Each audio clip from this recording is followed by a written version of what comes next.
जय हिंद दोस्तों। आज की इस वीडियो में हम लोग कुछ करंट अफेयर के प्रश्न देखेंगे जो कि आपके आने वाले बीपीएससी और अन्य एग्जाम्स के लिए इंपॉर्टेंट है। तो आइए सबसे पहले प्रश्न से पढ़ते हैं। पहला सवाल है, अभी हाल ही में केंद्र सरकार ने जो कच्चे तेल जो घरेलू खाद्य तेल होते हैं यानी कि जो पाम ऑयल होता है उसकी मूल्य को नियंत्रित करने के लिए अभी कृषि उपकर जो है 7.5% से घटा करके 5% कर दिया गया है। आइए समझते हैं। पहले कच्चा ऑयल होता क्या है। कच्चा ऑयल आप देख सकते हैं, ये रिफाइंड जो है या फिर जो हम लोग सरसों तेल खाते हैं, तो इन सब का प्राइस बहुत बढ़ गया था। इस प्राइस को कंट्रोल करने के लिए केंद्र सरकार ने जो कृषि उपकर होता है उसको कम किया है। अब जानते हैं आप लोग कि कृषि उपकर जो होता है ये केंद्र सरकार के माध्यम से ही लगाई जाती है और इस पे जो भी पैसा बनता है वो केंद्र सरकार के खाते में ही जाता है। इसमें राज्य सरकार का कोई हिस्सेदारी नहीं होता है। तो अभी हाल ही में इसको कम कर दिया गया है। पहले था ये 7.5% और अब जो है नया में 5% किया गया, मतलब कि 2.5% की कमी की गई है कृषि उपकर में। ध्यान रखिएगा। एक और प्रश्न दोस्तों यहाँ से बनता है कि भारत में एक न्यूनतम समर्थन मूल्य का कंसेप्ट होता है, यानी कि किसी भी जो खाद्य पदार्थ है यानी कि जो फसल है उसका एक न्यूनतम समर्थन मूल्य केंद्र सरकार के द्वारा जारी किया जाता है। ठीक है, तो उससे भी प्रश्न बनते हैं। तो ध्यान रखिएगा, भारत में जो न्यूनतम समर्थन मूल्य होता है उसको किसके द्वारा जारी किया जाता है, ये प्रश्न पूछा जाता है। तो इसको जारी किया जाता है कृषि लागत एवं मूल्य आयोग के द्वारा। ठीक है, कृषि लागत और मूल्य आयोग के द्वारा न्यूनतम समर्थन मूल्य जारी किया जाता है। ठीक है दोस्तों, तो इसको भी ध्यान रखेंगे आप लोग। आइए बढ़ते हैं अगले प्रश्न की ओर। दूसरा प्रश्न है, वित्त मंत्री निर्मला सीतारमन ने सिक्योरिटी प्रिंटिंग और मीटिंग कॉरपोरेशन ऑफ इंडिया इनकी 17वें स्थापना दिवस के अवसर पर पंचतंत्र नाम का एक रंगीन स्मारक सिक्का जारी किया। ठीक है, तो वित्त मंत्री हैं हमारी ये, और इन्होंने एक पंचतंत्र नाम का एक सिक्का जारी किया जो किसके स्थापना दिवस पे, तो ये है security printing and maintaining corporation of India की मीटिंग कॉरपोरेशन ऑफ इंडिया की 17वें स्थापना दिवस के अवसर पर ये पंचतंत्र नाम का सिक्का जो है ये वित्त मंत्री निर्मला सीतारमन के द्वारा जारी किया गया और ये भारत का पहला रंगीन स्मारक सिक्का है। तो इसको ध्यान रखिएगा। अगला प्रश्न, भारत सरकार ने अभी हाल ही में जनजातीय मामलों के मंत्रालय ने तेलंगाना के मेदराम जातरा महोत्सव होता है तेलंगाना में, और ये ध्यान रखिएगा भारत का दूसरा सबसे बड़ा मेला होता है मेदराम जातरा मेला। ठीक है, और सबसे पहला मेला होता है आपका कुंभ मेला। तो मेदराम जातरा महोत्सव के लिए अभी भारत सरकार ने 2.26 करोड़ रुपये की मंजूरी दी है। 2022 में यह उत्सव होगा और ये कब होगा, 16 फरवरी से लेकर के 19 फरवरी के बीच में इसका आयोजन किया जाएगा। और ये कुंभ मेला के बाद मेदराम जातरा जो है भारत का दूसरा सबसे बड़ा मेला होता है। ठीक है, इसमें क्या होता है, इसमें मेदराम जातरा देवी अस्मक्का और सरलम्मा के सम्मान में ये आयोजित किया जाता है, जो 1998 में इसे तेलंगाना के स्टेट फेस्टिवल के रूप में जारी किया गया था। ठीक है, घोषित किया गया था। इसमें ध्यान रखिएगा कि जो मेदराम जातरा फेस्टिवल होता है ये भारत का यानी कि आपके पूरे इंडिया का दूसरा सबसे बड़ा फेस्टिवल है, दूसरा सबसे बड़ा मेला होता है, इसमें ध्यान रखिएगा। अच्छा, मेला के संबंध में आपको एक दो बातें और ध्यान रखना है। भारत का सबसे बड़ा जो पशु मेला होता है, अगर वो कभी पूछे तो आपका बिहार में होता है। और ये बिहार में कहाँ पे होता है, तो आप सभी को पता होगा, बिहार के ये सोनपुर मेला के नाम से प्रसिद्ध है, विश्व का सबसे बड़ा पशु मेला है। और अगर दूसरा पूछे तो जैसलमेर में होता है ऊँट महोत्सव। ठीक है, तो ये आपके राजस्थान में होता है। नेक्स्ट क्वेश्चन पे बढ़ते हैं। अभी हाल ही में संदीप बख्शी जो हैं इनको business standard banker of the year का अवार्ड दिया गया है। ठीक है, तो संदीप बख्शी का नाम ध्यान रखेंगे, इन्हें मिला है business standard banker of the year 2020-21 के लिए नामित किया गया। और ये हैं कौन, ये हैं आईसीआईसीआई बैंक के प्रबंध निदेशक यानी एमडी और मुख्य कार्यकारी अधिकारी सीईओ। ठीक है, विजेता को डिप्टी जो business standard bank of the year award जो इनको मिलेगा, इसके बारे में कुछ बातें हैं कि भारतीय रिजर्व बैंक के पूर्व डिप्टी गवर्नर एस मुंद्रा की अध्यक्षता में 5 सदस्यों की जूरी द्वारा चुना गया है। इनको जो चुना गया है वो पूर्व भारतीय रिजर्व बैंक के गवर्नर एस मुंद्रा की 5 सदस्यीय कमेटी के द्वारा इनको चुना गया है। ये हैं संदीप बख्शी और ये फिलहाल अभी आईसीआईसीआई बैंक के एमडी और सीईओ हैं। तो ध्यान रखेंगे, इनको मिला है business standard of the banker का अवार्ड। आइए दूसरे प्रश्न नेक्स्ट पर बढ़ते हैं। अभी हाल ही में भारतीय खनन प्रमुख वेदांता कंपनी है, ये वेदांता में भारत में सेमीकंडक्टर निर्माण के लिए एक संयुक्त उद्यम जेपी बनाने के लिए ताइवान की एक इलेक्ट्रॉनिक कंपनी है जिसके साथ समझौता किया और ये कंपनी है होन हाई टेक्नोलॉजी ग्रुप। एक्चुअल में मैं आपको बताना चाहूँगा कि ये जो वेदांता कंपनी है ये भारत का एकमात्र ऐसी कंपनी है जो कि पीतल का उत्पादन करती है, ठीक है। इसके साथ साथ आपको ये भी ध्यान रखना है कि भारतीय खनन प्रमुख वेदांता कंपनी जो है अभी सेमीकंडक्टर निर्माण के लिए ताइवान की एक कंपनी है होन हाई टेक्नोलॉजी, इसके साथ समझौता किया है और इसके साथ मिलकर के ये भारत में सेमीकंडक्टर का निर्माण करेगी। वेदांता कंपनी की बात करें तो ये इनके प्रमुख हैं अनिल अग्रवाल और यहाँ पे आप देख सकते हैं इनका फोटो। Next question. अच्छा, आपको पता होगा कि आईसीआईसीआई ने एक नया कॉन्सेप्ट आईसीसी ने एक नया कॉन्सेप्ट शुरू किया है प्लेयर ऑफ द मंथ का। तो इस वर्ष यानी कि जनवरी जो आपके जनवरी का जो प्लेयर ऑफ द मंथ है इनके बारे में आपको ध्यान रखना है। जनवरी के प्लेयर ऑफ मंथ बनी है अभी इंग्लैंड की महिला कप्तान है हीथर नाइट, ये महिला में बनी है, ठीक है। और दक्षिण अफ्रीका के टेस्ट क्रिकेटर हैं कीगन पीटरसन, तो इनको मिला है पुरुष श्रेणी में, ठीक है। तो पुरुष श्रेणी में कीगन पीटरसन जो कि प्लेयर ऑफ द मंथ जनवरी महीने के लिए, और महिला श्रेणी में Heather Knight player of the month जनवरी महीने के लिए, ठीक है। इसी सिलसिले में आपको ध्यान रखना है कि भारत का जो जो आईसीसी का जो पहला प्लेयर ऑफ द मंथ बने थे वो थे आपके ऋषभ पंत, और अभी दिसंबर महीने के लिए जो प्लेयर ऑफ द मंथ चुने गए थे वो थे आजाद पटेल। आजाद पटेल के बारे में आपको एक बात और ध्यान रखना है कि भारत के टीम के खिलाफ भारतीय टीम के खिलाफ एक ही मैच में 10 विकेट ले लिए थे एक ही पारी में, ठीक है।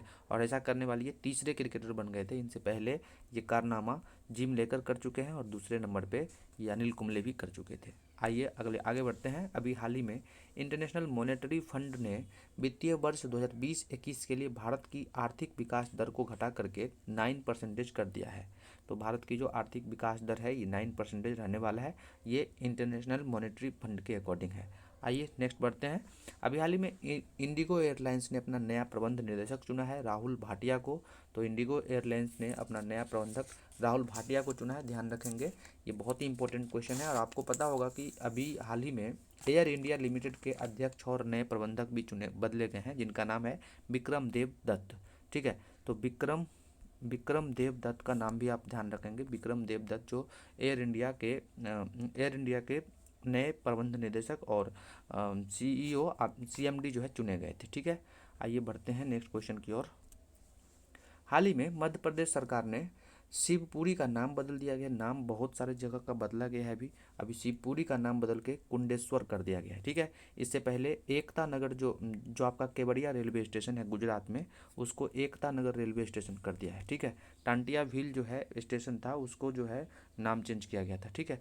तो कई सारे जगह का नाम अभी चेंज किया गया है, आपको ध्यान रखना है। और ये जो है शिवपुरी कुंडेश्वर इसका नया नाम हो गया है। आइए बढ़ते हैं आगे। भारतीय स्टार नीरज चोपड़ा को प्रतिष्ठित लॉरेल विश्व खेल पुरस्कार में ब्रेक थ्रू पुरस्कार के लिए नामांकित किया गया है। नीरज चोपड़ा के बारे में आपको पता ही होगा, ये गोल्ड मेडल जीते थे और गोल्ड मेडल जीतने वाले दूसरे भारतीय खिलाड़ी भी बने थे। पहले थे अभिनव बिंद्रा और दूसरे ये गोल्ड मेडल भाला फेंक में जीते थे। इनके ही भाला फेंक ने जिस दिन भाला ये फेंके थे यानी कि 7 अगस्त को, अब प्रत्येक साल भाला फेंक दिवस के रूप में मनाया जाएगा, ठीक है। आइए आगे बढ़ते हैं। अच्छा, इनको अभी हाल ही में अति विशिष्ट पुरस्कार भी मिला था। और नेक्स्ट क्वेश्चन, आर्थिक सर्वेक्षण 31 जनवरी 2022 को जारी किया गया और इसमें एक साल के लिए जो जीडीपी का अनुमान लगाया गया ये 9.2% रखा गया है, ठीक है। और आपको पता होगा कि आर्थिक सर्वेक्षण जो है ये वित्त मंत्रालय के द्वारा एक दिन पहले बजट से जारी किया जाता है।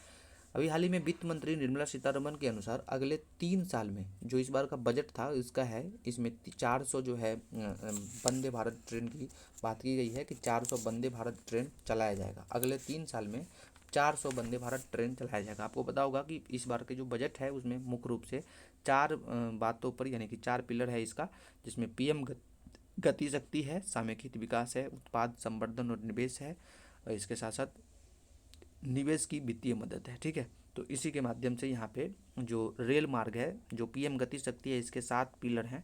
तो इसमें रेल मार्ग के लिए ये है कि भारत सरकार ने अगले 3 वर्ष में 400 वंदे भारत एक्सप्रेस चलाना है।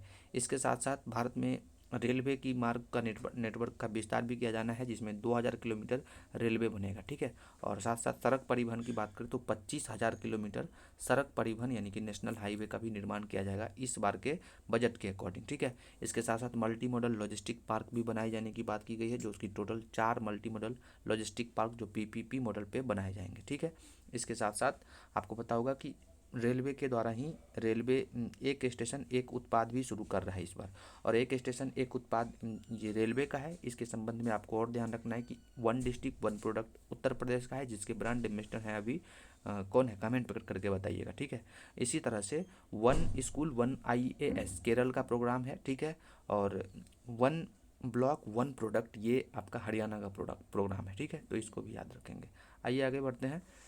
अभी हाल ही में एस्प्रिट ऑफ क्रिकेट पुरस्कार दिया गया है और ये अवार्ड जो है डेरिस मिशेल को मिला है। ये चौथे न्यूजीलैंड के क्रिकेटर बन गए इस अवार्ड को पाने वाले, एस्प्रिट ऑफ क्रिकेट पुरस्कार को पाने वाले। इनसे पहले न्यूजीलैंड के ही डैनियल विटोरी, ब्रेंडम मैकुलम और केन विलियमसन को ये अवार्ड मिल चुका है।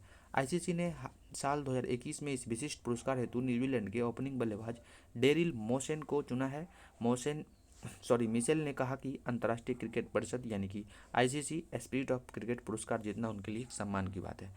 तो ये ICC spirit of the cricket पुरस्कार जीते हैं और इनको मिला है इस बार का ICC spirit of the cricket पुरस्कार। अब देखिए यहाँ से बहुत सारे क्वेश्चंस निकल के आएंगे, जैसे कि अभी हाल ही में ICC के द्वारा घोषणा किया गया है ICC प्लेयर के बारे में भी। तो आपको ध्यान रखना है ICC जो इस बार का प्लेयर चुना है ये महिला के श्रेणी में अगर बात करें तो वो भारत के हैं। आप कमेंट करके बता सकते हैं कौन है वो भारतीय ICC महिला क्रिकेटर कौन है इस बार का। अगर आप पुरुष के बारे में बात करेंगे तो पुरुष भी चुना जा चुका है, जो कि पाकिस्तान के बहुत सारे बल्लेबाज इसमें पुरुष में चुने गए हैं, ठीक है। तो सबसे पहले बात करते हैं पुरुष श्रेणी में। तो पुरुष श्रेणी में जो है आपका ICC का पुरुष क्रिकेटर जो इस बार का चुना गया है वो है शाहीन अफरीदी, जो कि पाकिस्तान के हैं, ठीक है। और T20 की बात करें तो मोहम्मद रिजवान है। ICC T20 में आपके मोहम्मद रिजवान इस बार क्रिकेटर ऑफ द ईयर चुने गए हैं, ठीक है। और महिला की बात करें तो टेमी ब्यूमेंट, इंग्लैंड के खिलाड़ी हैं ये टेनी ब्यूमेंट, ठीक है। इसके साथ साथ ICC मेंस क्रिकेटर की बात करें तो ये बाबर आजम है। और ICC मेंस में अगर महिला की बात करें तो ये कौन है आप कमेंट करके बताइए। और साथ साथ मैं आपको बता दूं ICC महिला क्रिकेटर ऑफ द ईयर इस बार का स्मृति मंधना जो कि भारत की हैं उनको चुना गया है, ठीक है। आइए नेक्स्ट क्वेश्चन की ओर बढ़ते हैं। अभी हाल ही में वित्त मंत्री निर्मला सीतारमण के अनुसार अगले 3 वर्ष में 100 PM गति शक्ति कार्गो टर्मिनल विकसित किए जाएंगे। ये भी बजट की बात है और आपको मैंने पहले ही बताया कि 4 इसमें पोर्ट की बात की गई है, ठीक है। 4 पोर्ट भी बनाया जाएगा और साथ साथ 100 जो है PM गति शक्ति कार्गो टर्मिनल भी निर्माण किया जाएगा, ठीक है। इसमें पर्वतमाला प्रोजेक्ट के लिए भी रोपवे का भी निर्माण होना है, जो कि 8 रोपवे होगा टोटल, ठीक है। और ये भी पूछा जा सकता है कि टोटल रोपवे जो होगा 8, इसका लंबाई कितना होगा। तो एक रोपवे जो है ये बनेगा 60 किलोमीटर का। तो 60 किलोमीटर का 8 रोपवे भी ये पर्वतमाला प्रोजेक्ट के लिए है। एक्चुअल में ये भी बजट की ही है।